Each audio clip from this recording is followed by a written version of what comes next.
السلام علیکم ورحمۃ اللہ نحمده ونصلي ونسلم على رسوله الكريم اما بعد ادعوا ربكم تضرعا وخفيا وقال الله عز وجل امن يجيب المضطر اذا دعاه صدق الله العظيم. حضور احترام بزرگوں اور عزیز ساتھیوں، سابقہ مجالس میں بھی اور آج کے موضوع میں بھی دو جملے آپ حضرات نے بار بار سنے. ایک یہ کہ انسان کے اوپر دو حالتوں میں سے ایک حالت ضرور لاحق رہتی ہے. یہ حالات خوشی اور مسرت کے ہوتے ہیں، یہ تنگی اور غم کے اور پریشانی کے ہوتے ہیں. بے اعتبار عقیدہ نافع و ضار تعالی جل شانہ کی ذات بابرکت.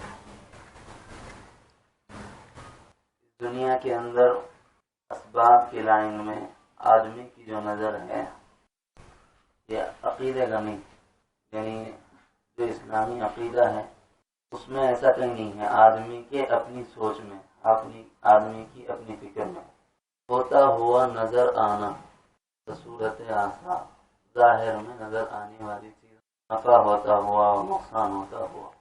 موضوع سے متعلق تفسیر کی مجلس میں حضرت شاہ صاحب مدد اللہ العالی نے ارشاد فرمایا تھا. اس کے بارے میں ہمارے پیر حضرت صوفی غلام محمد صاحب رحمۃ اللہ علیہ سے لوگوں نے پوچھا کہ موسیٰ نافع اللہ ہیں، ضار اللہ ہیں، تو پھر اسباب کی لائن میں دنیا میں جو کچھ ہو رہا ہے کبھی ایسا نظر آتا ہے کہ ہمیں دکان سے تجارت سے نفع نظر آتا ہے، ملازمت سے نظر آتا ہے کہ اس میں نفع ہے، اور کبھی ایسا معلوم ہوتا ہے کہ ہمارے منصب کی وجہ سے فائدہ نظر آتا ہے، عہدوں کی وجہ سے فوائد نظر آتے ہیں، اور کبھی اس کے مد مقابل میں بہت ساری اشیاء ایسی ہیں جس میں نقصانات اور مضرات سمجھ میں آتے ہیں. مثلا سانپ اور بچھو کا کاٹ لینا، اس سے زہر کا چڑھ جانا اور آدمی کا وفات پا جانا، یہ جو نقصانات کے اسباب کی لائنیں ہیں، یہ جو چیزیں ہیں اس میں ہوتا ہوا تو نظر آ رہا. اس کا اجمالی خلاصہ حضرت شاہ صاحب رحمۃ اللہ علیہ کے مضامین میں یہ ہے جو حضرت نے ہمیں گزشتہ مجلس میں بتلایا کہ یہ محل ہیں، اصل نہیں. تو یوں سمجھو آسان مثال سے، جیسے آپ نے نل کھولا تو نل کے اندر پانی جو آ رہا ہے راست نل سے آ رہا ہے یا کسی واسطے اور ذریعے سے آ رہا ہے. نل تو ایک سبب ہے، ایک راستہ ہے، اصل تو ٹانکی ہے. اگر پانی ٹانکی میں نہ ہو تو کہاں سے آئے گا؟ نفع بھی اللہ کے پاس سے آتا ہے، نقصان بھی اللہ کے پاس سے آتا ہے. جو آدمی تک پہنچ رہا ہے وہ محل ہے، اصل نہیں.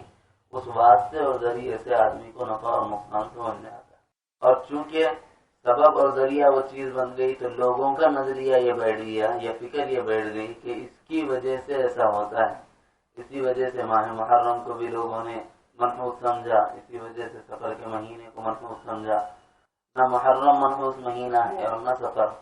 اگر اس کے لفظ پر غور کریں تو ہی بڑی عجیب و غریب بات کھلتی ہے. جیسے محرم کے بعد ایک لفظ حدیث مبارکہ میں جو نام شہور کے نام آئے ہیں وہ کچھ یوں ہے: محرم الحرام، سفر المظفر. تو محرم الحرام یعنی حرمت والا مہینہ، بیت اللہ الحرام بولتے ہیں، مسجد حرام بولتے ہیں. یہ حرمت کے معنی میں ہے، یعنی مقدس مقام کے معنی میں. جب بیت اللہ کے لیے استعمال کیا گیا، جب مہینے کے لیے استعمال کیا گیا تو مقدس مہینہ سمجھا جائے گا. ایسے ہی مظفر کا جو لفظ ہے وہ کامیاب اور کامران اور بامراد کے ہیں. اور صرف ایک ہی نہیں، اہل تحقیق نے لکھا کہ مظفر اس شے کو کہا جاتا ہے جس کو دنیا ہی میں ہی نہیں اخروی کے اعتبار سے بھی کامیاب و بامراد کر دیا جائے. ایک کسی شخصیت پر اگر یہ لفظ بولا جاتا ہے تو پھر اس کا اطلاق یوں ہوتا ہے. لیکن آپ دیکھیں گے حدیث میں جو لفظ آیا ہے، مہینوں کے نام جو گنوائے گئے ہیں، اس میں سفر کے بعد کا لفظ مظفر ہے. اللہ کے نبی تو فرما رہے ہیں کہ یہ مہینہ کامیاب کرنے والا مہینہ، بامراد کرنے والا مہینہ، مقصد کی طرف پہنچانے والا مہینہ. لیکن ہم نے اس کو منحوس سمجھا ہوا ہے تو الٹی پٹی ہماری، یعنی ہم نے سبق الٹا پڑا ہوا ہے. نقصان تو ہمیں کو ہوگا. اصل میں کچھ یوں ہے کہ انسانوں کی اپنی عقل کی کمی اس درجے تک پہنچی ہوئی ہے. ایک زمانہ ایسا بھی تھا کہ لوگ رات، حالانکہ وہ جو کرتے تھے وہ بھی غلط تھا، کہتے ہیں کہ ایک زمانہ ایسا تھا کہ جب کوئی آدمی مر جاتا تو لوگ اسرائیل کو گالیاں دینا شروع کر دیتے. اسرائیل سے مراد یہ موجودہ حکومت والا شہر نہیں، بلکہ ملک جو فرشتہ جو ہے ملک الموت، کہتے ہیں کہ جب بھی کسی کی موت واقع ہوتی لوگوں نے اسے گالیاں دینا شروع کر دی. کہتے کہ آیا تھا اور طرح طرح کے الفاظ استعمال کر کے کہ اس نے اس کو لے گیا. تو اس نے اللہ کے دربار میں عرض کیا کہ اللہ کام آپ کا کرتا ہوں، گالیاں ان کی سننی پڑتی ہیں. تو اللہ عز و جل نے کہا کہ ٹھیک ہے، ہم ان کو اس طرح مبتلا کر دیں گے چیزوں کے اندر کہ اس کی نظر نہ تمہاری طرف جائے گی نہ ہماری طرف جائے گی. مبتلا کیسے کیا؟ اب آدمی کو ہارٹ آ گیا تو سب کا قول یہی ہے کہ ہارٹ آنے کی وجہ سے موت واقع ہوئی. یہ کوئی نہیں بول رہا اللہ نے چاہا اس لیے موت واقع ہوئی. اب اسرائیل بھی بیچ میں سے ہٹ گیا اور اللہ نے کہا تو سوری ذہن سے نکل گیا. حالانکہ کل نفس ذائقۃ الموت، ہر نفس کو موت کا مزہ چکھنا ہے، وہ اللہ کی طرف سے آتی اور اللہ کے غیر کسی آدمی کو اس کے وقت سے پہلے نہیں مار سکتا. اللہ ہی کے حکم سے آدمی مرتا ہے، اللہ کے غیر سے کبھی نہیں مرتا. تو یہ سب جو تصورات ہیں آدمی کے ذہنوں سے نکل گئیں، اور یہ سب کچھ لا علمی، کم فہمی اور دور اندیشی اور اپنے دینی تعلیمات سے دوری، اس کی وجہ سے. عجیب بات یہ ہے کہ جو اسباب کی لائن کی چیزیں ہیں ہم نے اس کو اصل سمجھا ہوا ہے، اور جو اصل چیزیں ہیں ہم نے اس کو اسباب کی لائن میں سمجھا ہوا ہے. ہمارا مسئلہ یہ ہے کہ جو اصل ہے اس کو سبب سمجھ رہے ہیں اور سبب کو اصل سمجھ رہے ہیں. اور فقہائے امت نے لکھا ہے اسباب کی عالم اسباب میں رہتے ہوئے اسباب کو چھوڑ کر مسبب الاسباب سے امید رکھنا بے وقوفی ہے. عالم اسباب میں رہتے ہوئے اسباب کو آدمی چھوڑ دے اور مسبب الاسباب پر نظر ہو، بے وقوفی ہے. عالم اسباب میں اسباب کو اختیار کرتے ہوئے بشرطے کہ اس کو سبب سمجھ رہا ہو، اصل نہیں. اللہ کی ذات سے امید رکھنا دانشمندی.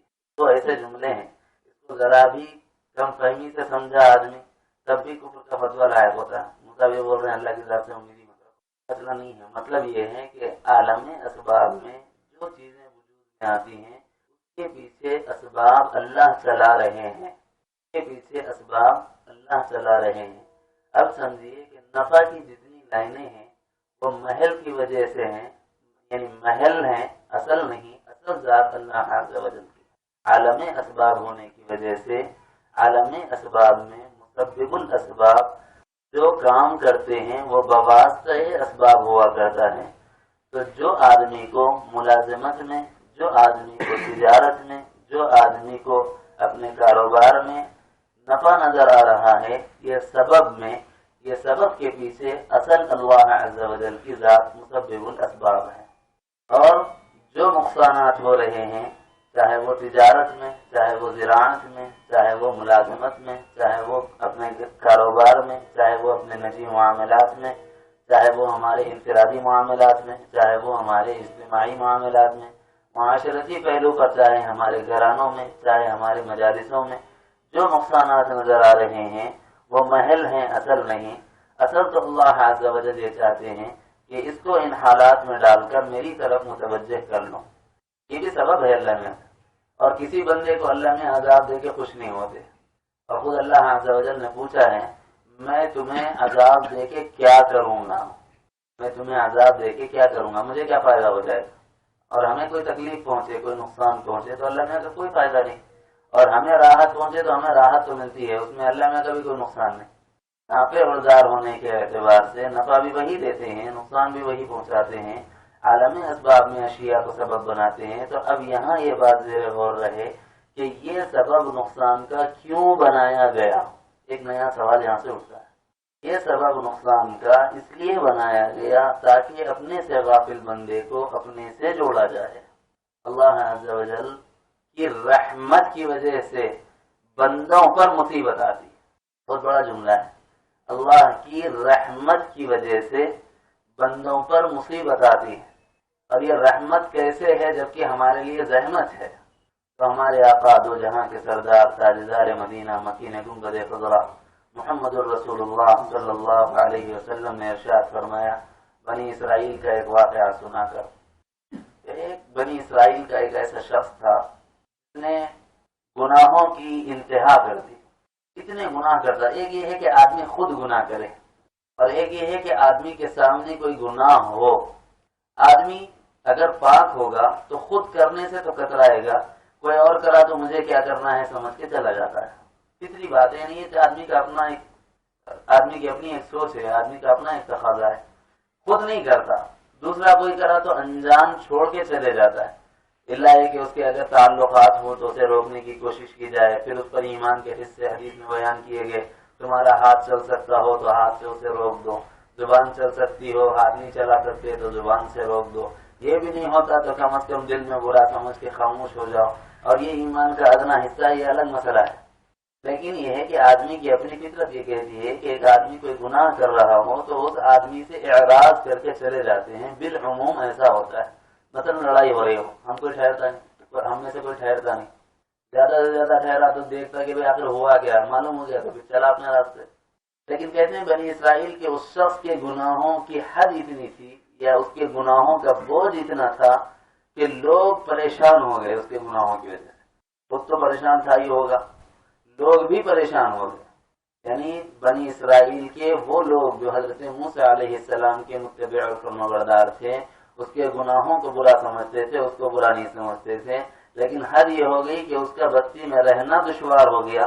یہاں تک کہ حضرت موسیٰ علیہ السلام کے پاس وہ لوگ پہنچے اور عرض کیا کہ اللہ کے نبی، یہ بندہ اللہ کا نافرمان، آپ کی کتاب کا نافرمان، آپ کے احکامات کا نافرمان، آپ کی لائی ہوئی تعلیمات کا نافرمان. اور صرف یہ نہیں، اس کے گناہوں کی وجہ سے ہمیں مصیبت پڑتی ہے، ہمیں پریشانی لاحق ہوتی ہے. تو ایسی صورت میں آپ بتائیں ہم کیا کریں؟ چنانچہ حضرت موسیٰ علیہ السلام نے فرمایا کہ اسے سمجھاؤ، اور خود بھی سمجھاتے، لیکن وہ ماننے پہ نہیں آتا. یہاں تک کہ لوگ تنگ آ کر اس کو بستی سے نکال دیا. کیوں؟ اس سے نقصانات ہو رہے تھے. سبب میں وہ شخص نقصان کا سبب بن رہا تھا. یہ سبب تھا کہ وہ آدمی کی وجہ سے دوسرے لوگ برے ہو جا رہے تھے اور آدمیوں کی ذہنی فکریں بدلنے لگی تھیں اور اس کی وجہ سے آپس میں انتشار ہونے لگا تھا، اختلافات پیدا ہونے لگے تھے، تفرقات ہونے لگے تھے. تو اس کی وجہ سے حضرت موسیٰ علیہ السلام نے بھی کہا کہ بھائی اس سے دور رہو، اپنے آپ کو دور رکھو. حضرت موسیٰ علیہ السلام کے کہنے کے بعد میں بنی اسرائیل نے مل کے اسے پکڑا اور بستی کے باہر نکال کر پھینک دیا.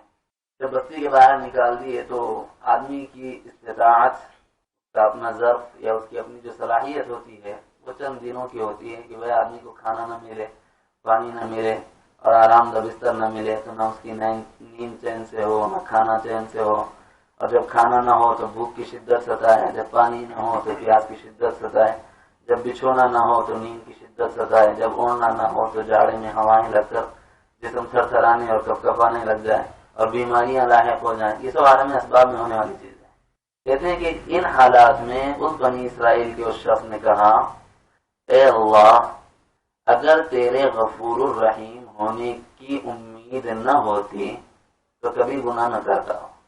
اے اللہ، تیرے غفور الرحیم ہونے کی امید نہ ہوتی تو کبھی گناہ نہ کرتا.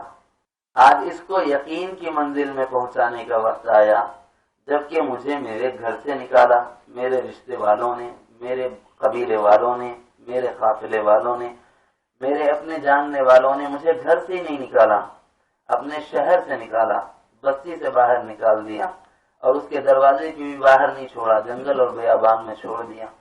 جب اس جنگل و بیابان میں پہنچ گیا تو یہاں نہ کھانے کو کوئی چیز ہے، نہ پینے کو کوئی چیز ہے. اب دیکھنا یہ ہے کہ جیسے بستی والوں نے مجھے مایوس کر کے اپنی بستی سے نکال دیا کہ تو بھی اپنی رحمت سے ہمیں نکال دیتا ہے. اللہ عز و جل کو اتنا پیار آیا اس کے اس کلام پر، کہتے ہیں کہ اس نے یہ کہا غفور رحیم، آپ غفور ہیں، آپ رحیم ہیں. یہ امید تھی، اس لیے گناہ ہوتے تھے. بے اعتبار عمل جو آدمی کی غلطی ہے وہ غلطی، جیسا کہ حضرت نے ابھی بتلایا کہ بے اعتبار عمل ترقی درجات میں رکاوٹ تو ہو سکتی ہے، سلب عقیدہ یا سلب اسلام کا سبب نہیں بن سکتی. ہاں، عقیدے میں اگر کھوٹ آ جائے تو پھر ایمان سلب ہو جا سکتا ہے. اس کو یہ یقین تھا کہ نفع بھی اللہ پہنچا رہے، نقصان بھی اللہ پہنچاتے ہیں. مجھے بستی والوں نے نکالا تو اللہ نے چاہا اس لیے نکالا. اس واسطے ہاتھ پھیلایا تو اس نے اللہ ہی کے آگے پھیلایا، کسی غیر اللہ کے آگے ہاتھ نہیں پھیلایا. اور اللہ سے کہا کہ اے اللہ، آپ کے غفور الرحیم ہونے کی امید نہ ہوتی تو کبھی گناہ نہ کرتا. تو پھر اللہ عز و جل نے فرمایا کہ یعنی اس کی توبہ کو قبول فرمایا اس لمحے میں، اور اسی وقت اس کا موت کا وقت آیا اور اللہ عز و جل کو پیارا ہو گیا۔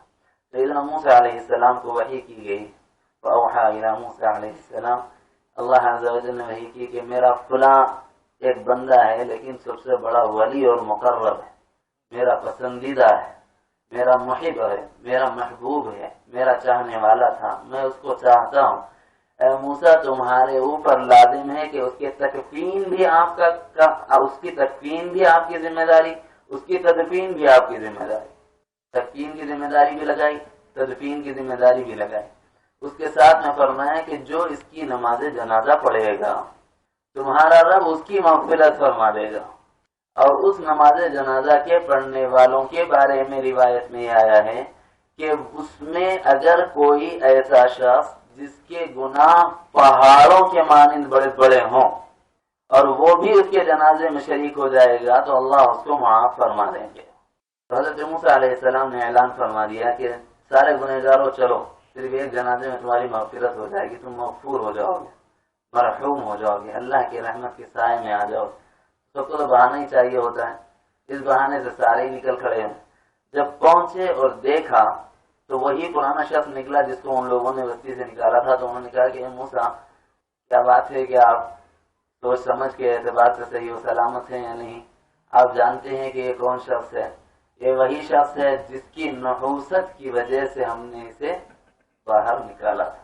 میرے جملوں پر غور کرنا، یہ وہی شخص ہے جس کی نحوست کی وجہ سے، یہ جو لفظ چل رہا ہم پورے بیانوں میں منحوس کا، جس کی نحوست کی وجہ سے ہم نے اسے بستی سے نکالا تھا۔ اور آپ کہہ رہے ہیں کہ اگر ہم اس کی نماز جنازہ پڑھیں گے تو ہمارے بڑے بڑے گناہ معاف ہو جائیں گے، اور آپ یہ فرما رہے ہیں کہ اللہ کے بڑے ولی کا جنازہ ہم پڑھنے جا رہے ہیں، یہ کیسے ہو سکتا ہے؟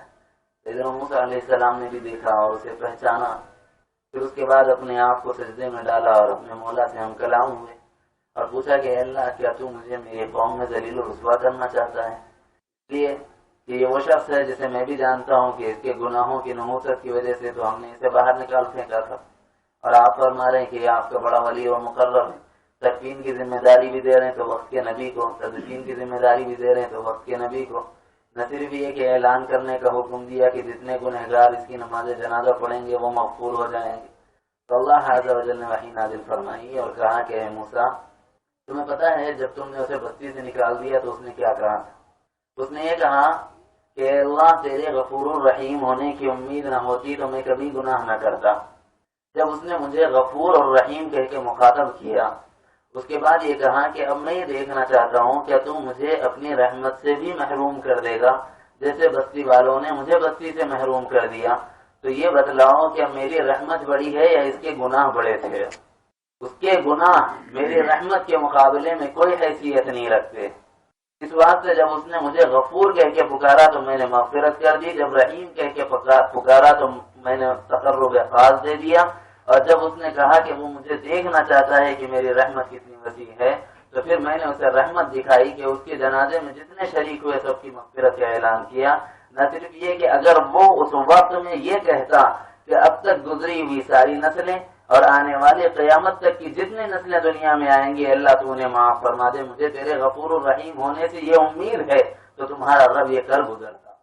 در حقیقت نافع اور اللہ عز و جل کی ذات ہے، اور عالم اسباب میں انسان کا اگر عقیدہ گمراہ نہ ہو اور اس کا ایمان اللہ کی ذات پر صحیح و سالم اور مضبوط ہو، بے اعتبار اعمال آدمی اگر گنہگار ہو بھی جائے، ہونا نہیں چاہیے، غلطی سے اگر گناہ ہو جائے، اگر آدمی جان بوجھ کر کرتا ہے تو جزوی اور وقتی طور پر تو ذلت و رسوائی کا سامنا کرنا پڑتا ہے، بعد میں چاہے اللہ اس کو معاف فرما دے، لیکن اگر انجانے میں ہو جائیں تو یہ امید ضرور ہے کہ اللہ عز و جل بندے کے گناہوں کو معاف فرما دیں گے۔ یہ دیکھنے کی بات یہ ہے کہ اس کے اعمال برے تھے اور اس کی نحوست کی وجہ سے لوگوں نے باہر کیا تھا۔ جب فرمایا کہ لوگوں نے سمجھا کہ اس میں نحوست ہے تو نحوست اس میں نہیں تھی، اس کے اعمال منحوس تھے، اس کے عمل جو وہ کرتا تھا وہ ضرور خراب تھے، وہ منحوس نہیں تھا، کیونکہ نفع اور نقصان کے سارے راستے اللہ کی طرف سے چلتے ہیں۔ اب چونکہ اس نے توبہ کر لی، ہم نے توبہ قبول کر لی، جب توبہ قبول کر لی تم جسے منحوس سمجھ رہے تھے اب تم اسی کو مسحوس سمجھ رہے ہو، بتاؤ اس کے جنازے نے تمہیں مغفرت دی یا اس کے جنازے پر تمہیں بلانے والے نے مغفرت دی؟ اللہ عز و جل ہی نے تو اعلان کرایا حضرت موسیٰ علیہ السلام سے کہ جو اس کی نماز جنازہ پڑھے گا اس کی مغفرت کا ہم اعلان کرتے ہیں۔ تو یا اللہ عز و جل جانتے ہیں کہ منحوس کون ہے، مسعود کون ہے۔ منحوس کوئی نہیں، مسعود وہ ہے ضرور جو اللہ بنا دے جسے۔ منحوس وہ اسباب نظر آتے ہیں لیکن در حقیقت اس کے پیچھے اللہ عز و جل کے منشے ہوا کرتے ہیں، اور ان منشوں میں ایک بڑا منشا یہ ہوتا ہے کہ غفلت میں پڑے ہوئے بندوں کو یاد کی طرف بلایا جانا، بھٹکے ہوئے لوگوں کو راہ پر لانا، گمراہی میں پھنسنے والوں کو راستہ دکھلانا۔ اس بات سے کبھی کبھی حالات آتے ہیں تو ہم اپنے عقیدے کو بگاڑنے کے بجائے یا اپنے اعمال کو خراب کرنے کے بجائے ہمارے اعمال بھی اللہ ہی کی طرف منسوب رہیں، ہمارے جو عبادت کی لائن کے اعمال ہیں وہ اللہ کے غیر کی طرف نہ پلٹ جائیں۔ ایسے حالات میں یہ ہوتا ہے کہ بالعموم آدمی کی نظر لوگوں پر جانا شروع ہو جاتی ہے۔ مثلا ہمارا اپنا نظریہ یہ ہوتا ہے کہ آدمی بیمار ہو جائے تو وہ فوری کہتا ہے فلاں ڈاکٹر سب سے زیادہ اچھا ڈاکٹر ہے، اس کے پاس جائیں گے تو اس کی دوا کھائیں گے اور دوا کھاتے ہی اچھے ہو جاتے ہیں، 2 گھنٹے میں اچھے ہو جا رہے ہیں اس کی دوا کھاتے ہیں۔ دوا کھائے تو اچھے ہوئے تھے یا اللہ میاں اچھے کرے تھے۔ ہم دوا کو سبب سمجھیں، اصل نہیں، کیونکہ یہ محل ہے، اصل نہیں۔ اصل اللہ رب العزت کی ذات گرامی ہے، یہ محل ہے، یہ سبب ہے اور اسباب ہیں، اور اسباب کو اصل سمجھنا عقیدے کی خرابی ہے، اور اسباب کو سبب کے درجے میں سمجھنا اور اپنے اعمال کو بگاڑنے سے اپنے آپ کو بچانا یہ بہت بڑا کٹھن اور نازک مرحلہ ہوا کرتا ہے۔ اس میں علماء امت کی رہنمائی لینا اور ان کے بتائے ہوئے طریقوں پر اپنے آپ کو چلانا، تو پھر آپ تعالی جل شانہ اس کے ساتھ منفعت کا سامان کرتے ہیں دنیا میں بھی اور آخرت میں بھی، اس لیے کہ آدمی جو کچھ کرتا ہے وہ اللہ کی ذات سے امید رکھ کر کرتا ہے۔ اکثر و بیشتر آپ کسی سے یہ پوچھیں آپ یہ کاروبار کر رہے ہیں، آپ کو معلوم ہے اس میں فائدہ ہو جاتا ہے کیا؟ اللہ میں سے امید ہے بھائی انشاءاللہ ہو جائیں گا۔ جب چل پڑتا ہے تو کہتا ہے کہ میری وجہ سے، میری محنت کی وجہ سے ہوا ہے، اور جب نہیں چلتا تو یہ نہیں کہتا کہ ایسا ہوا، یہ کہتا ہے کہ یہ اللہ کی وجہ سے ہوا۔ تو جو اعمال ہمارے اپنے ہاتھوں سے خراب ہوں اس کی نسبت اپنی طرف کرنا، اور جو اعمال اچھے ہوں اس کی نسبت اللہ کی طرف کرنا، یہ عقیدے میں کا ایک اور باب ہے، یعنی یہ کہ اچھے اعمال یا منفعت کے اسباب کو اللہ کی طرف منسوخ کہ یہ نفع مجھے اللہ کی طرف سے ملا۔ جب نقصان ہوا تو اس نقصان میں یہ کہنا کہ مجھے یہ جو نقصان ہوا میرے گناہوں کی وجہ سے ہوا، پہنچاتے تو اللہ ہے، میرے گناہوں کی وجہ سے ہوا۔ جب گناہوں کی وجہ سے ہوا اس بات کا استحضار آدمی کو مل جاتا ہے تو اس پر توبہ اور ندامت ملتی ہے، اور توبہ اور ندامت جب ہوتی ہے تو ایسی صورت میں تعالی جل شانہ پھر انہی اسباب و ذرائع میں جس میں نقصانات نظر آتے تھے اپنے فضل و کرم سے نفع کے راستے کھول دیتے۔ بظاہر اس میں نظر نہیں آتا تھا کہ یہ آدمی کا کیا بنے گا، جو بنی اسرائیل کا ایک فرد ہے اس کا کیا بنے گا جسے بستی سے نکال دیا گیا تھا۔ بظاہر کچھ نظر نہیں آیا لیکن عزت بھی ہوئی، تکریم بھی ہوئی۔ عزت اور تکریم اللہ کس سے کرا رہے ہیں؟ انہی سے جن سے نقصان پہنچا تھا، یعنی جنہوں نے اسے باہر پھینک دیا تھا نکال کر کے اسے عزت بھی کرا رہے ہیں تو انہی سے کرا رہے ہیں، تکریم بھی کرا رہے ہیں تو انہی سے کرا رہے ہیں، یعنی نقصان کی اشیاء میں سے نفع کے راستے نکالنے پر اللہ قدرت رکھتے ہیں۔ یہ بتانا چاہتا ہوں نقصان کے راستوں میں نفع کی حالتیں پیدا کرنے پر اللہ قادر، اور نفع کی حالتوں میں نقصانوں کو پیدا کرنے پر اللہ قادر ہے، لیکن نقصان اس وقت تک نہیں پہنچتا جب تک کہ آدمی سے غلطیاں سرزد نہ ہوں۔ بات ہے نقصان اس وقت تک نہیں پہنچتا جب تک آدمی سے غلطیاں سرزد نہ ہوں۔ جب غلطیاں سرزد ہوتی ہیں پھر اللہ اس کو نقصانات میں ڈالتے ہیں۔ کیوں؟ اس لیے کہ ان نقصانات کی وجہ سے کم از کم وہ اللہ کی طرف پلٹ جائے، یہ اللہ کی رحمت کی وجہ سے ہوتا ہے۔ گویا مصیبت ہمارے اوپر اللہ کی رحمت کی وجہ سے آتی ہے۔ اس مضمون کو یاد رکھیں۔ اللہ تعالی ہم سب کو دنیاوی اور اخروی خیر و فلاح نصیب فرمائے، اور مادی اعتبارات سے جو ہمارے عقائد میں کمی ہے اللہ اس کو پورا فرما دے، اور ہمارے بے ایمانی کو نکال کر ایمان کے استحکام کو نصیب فرما دے، اور ہمارے اعمال سیئہ کو ہمارے حسنات سے مبدل فرما دے۔ اللهم صل على محمد وعلى ال محمد وبارك وسلم۔ ربنا آتنا في الدنيا حسنة وفي الآخرة حسنة وقنا عذاب النار۔ ربنا ظلمنا أنفسنا وإن لم تغفر لنا وترحمنا لنكونن من الخاسرين۔ ربنا لا تزغ قلوبنا بعد إذ هديتنا وهب لنا من لدنك رحمة إنك أنت الوهاب.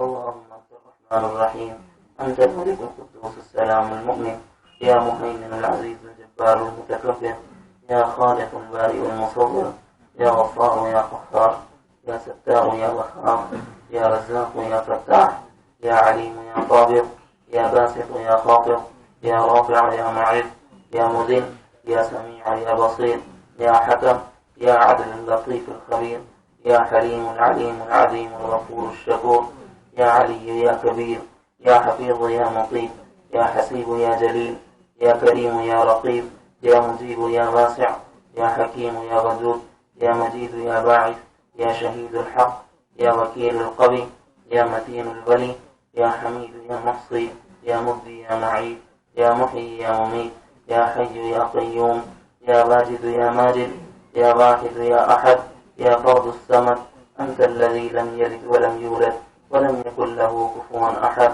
يا قادر يا مقتدر، يا مقدم يا مؤخر، يا أول يا آخر، يا ظاهر يا باطن، يا بالي يا متعال، يا بر التواب، يا منعم يا منتقم، يا عفو يا رؤوف، يا مالك الملك ذو الجلال والإكرام، يا مقسط يا جامع، يا غني يا مغني، يا مانع يا ضار، يا نافع يا نور، يا هادي يا بديع، يا باقي يا وارث، يا رشيد يا صبور، يا حنان يا منان، يا قدير يا رب جل جلاله. هي الأسماء الحسنى لك. اللهم أنت تقول في كتابك لله الأسماء الحسنى فادعوه بها. اللهم إنا نسألك بأسمائك الحسنى وصفاتك العلى. اللهم نجنا من كل ضيق، اللهم نجنا من كل ضيق، اللهم نجنا من كل ضيق. اللهم يا مقلب القلوب ثبت قلوبنا على طاعتك، ويا مصرف القلوب صرف قلوبنا على دينك. اللهم احفظنا من شرور أنفسنا ومن سيئات أعمالنا. اللهم احفظنا من كل البلاء والأمراض والحوادث والآلام. اللهم إنا نسألك العفو والعافية والمعافاة الدائمة في الدنيا والآخرة، والفوز بالجنة والنجاة من النار وما قرب إليها من قول وفعل وعمل. اللهم إنا نسألك الهدى والتقى والعفاف والغنى والفوز بالجنة والنجاة من النار. اللهم إنا نسألك الخير كله عاجله وآجله ما علمنا منه وما لم نعلم، ونعوذ بك من شر كله عاجله وآجله ما علمنا منه وما لم نعلم. اللهم إنا نسألك من خير ما سألك منه نبيك سيدنا محمد صلى الله عليه وسلم، ونعوذ بك من شر ما استعاذك منه نبيك محمد صلى الله عليه وسلم. أنت المستعان وعليك البلاغ، ولا حول ولا قوة إلا بك. وصل وسلم وبارك وترحم وتحنن على سيدنا محمد، والحمد لله رب العالمين. ایک دو اعلانات یاد رکھیں. 5 فروری کو بروز جمعرات بعد نماز عصر شروع ہو کر رات 10 بجے تک مدرسہ تجوید القرآن عنبر پیٹ میں سلسلے کا اجتماع ہے، جس میں انشاءاللہ حضرت اور برادران حضرت سبھی کے خطابات ہوں گے. اور دوسرے 7 اور 8 فروری کو ہفتہ اور اتوار محبوب نگر میں سلسلے کا جوڑ ہے، جس میں بھی انشاءاللہ ان حضرات کی مفصل خطابات ہوں گے. سبھی سے خواہش ہے کہ وہاں تشریف لائیں اور ان میں استفادہ کریں، بلکہ کوشش کریں کہ زیادہ سے زیادہ احباب کو ساتھ لا کر انہیں بھی علمی فیضان سے مستفید کرنے کی کوشش کی جائے.